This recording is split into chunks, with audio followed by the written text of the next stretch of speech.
इस वक्त की बड़ी खबर आपको बता दें, मंत्रिपरिषद की बैठक में पीएम मोदी ने मंत्रियों को निर्देश दिए हैं। सूत्रों के हवाले से खबर है कि प्रधानमंत्री ने मंत्रियों को सनातन धर्म विवाद पर तथ्यों के साथ बोलने को कहा है। इसके साथ ही भारत और इंडिया विवाद पर बोलते हुए एहतियात बरतने के निर्देश भी पीएम मोदी ने दिए हैं। तो सभी मंत्रियों को निर्देश दिए गए हैं। सनातन पर तथ्यों के साथ बातचीत करने के निर्देश प्रधानमंत्री ने दिए हैं। बिल्कुल, मेरे सहयोगी यतेंद्र इस वक्त फोन लाइन पर मौजूद है। यतेंद्र, सनातन विवाद पर पीएम मोदी ने क्या निर्देश दिए हैं?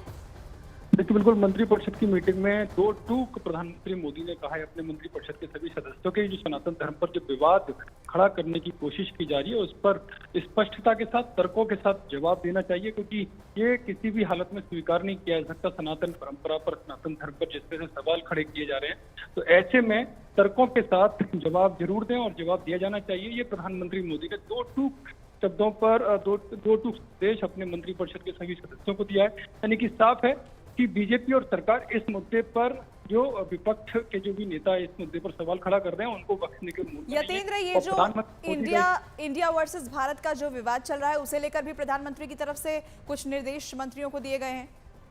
देखिए, बिल्कुल प्रधानमंत्री मोदी ने इस विषय पर भी नसीहत अपने सदस्यों को दी है। उन्होंने साफ तौर पर कहा है कि इस विवाद से इस पूरे विवाद में पड़ने से बचना चाहिए और कोशिश ये रहनी चाहिए कि इसको इग्नोर किया जा सके, क्योंकि प्रधानमंत्री नहीं चाहते कि इंडिया और भारत के जैसा जो विवाद खड़ा करने की कोशिश विपक्ष के द्वारा की जा रही है वो विवाद नहीं खड़ा होना चाहिए। और इस विषय पर अपने मंत्रिपरिषद के सभी सदस्यों से, पार्टी के नेताओं से उन्होंने साफ तौर पर कहा है कि इस पर बोलने से वो परहेज करें और जहां तक संभव हो इस पूरे विवाद पर विराम लगना चाहिए। बिल्कुल यतेंद्र, पीएम मोदी के ये निर्देश काफी अहम हो जाते हैं, क्योंकि चाहे हम सनातन पर टिप्पणी के मामले की बात करें या इंडिया वर्सेस भारत की बात करें, सियासी भूचाल मचा हुआ है।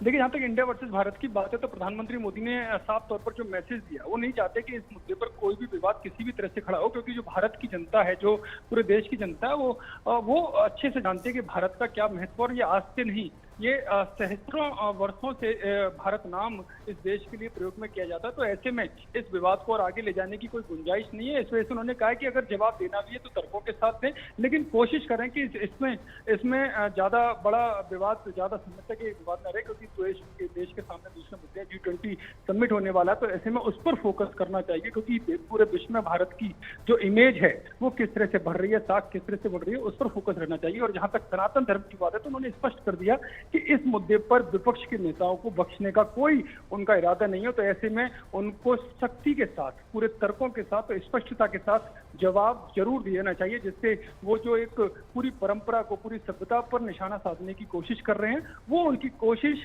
किस तरह से वोटों को लेकर है, किस तरह से तुष्टीकरण को लेकर है, वो जनता के सामने आनी चाहिए। तो इन्होंने साफ मैसेज दिया है कि सनातन पर अगर कोई विवाद खड़ा करता है तो उसका जवाब जरूर दिया जाना चाहिए। बिल्कुल यतेंद्र, और चूंकि भारत G20 की अध्यक्षता करने जा रहा है, तमाम देशों के जो राष्ट्राध्यक्ष हैं वो भारत में पहुंचेंगे। ऐसे में विपक्ष की तरफ से जो ये कोशिश की जा रही थी ध्यान भटकाने की, क्योंकि लगातार यहाँ विवाद खड़े किए जा रहे थे। दर्शकों को एक बार पहले खबर बता देते हैं। लगातार सनातन को लेकर सवाल उठाए जा रहे थे और भारत वर्सेस इंडिया की बात की जा रही थी। इस पर प्रधानमंत्री की तरफ से दरअसल मंत्रियों को निर्देश जारी किया गया है, सनातन पर तथ्यों के साथ आप जवाब दें, ये प्रधानमंत्री ने अपने मंत्रियों को निर्देश दिया है। साथ ही इंडिया वर्सेस भारत का जो विवाद खड़ा किया जा रहा है उससे दूरी बनाए रखने के लिए भी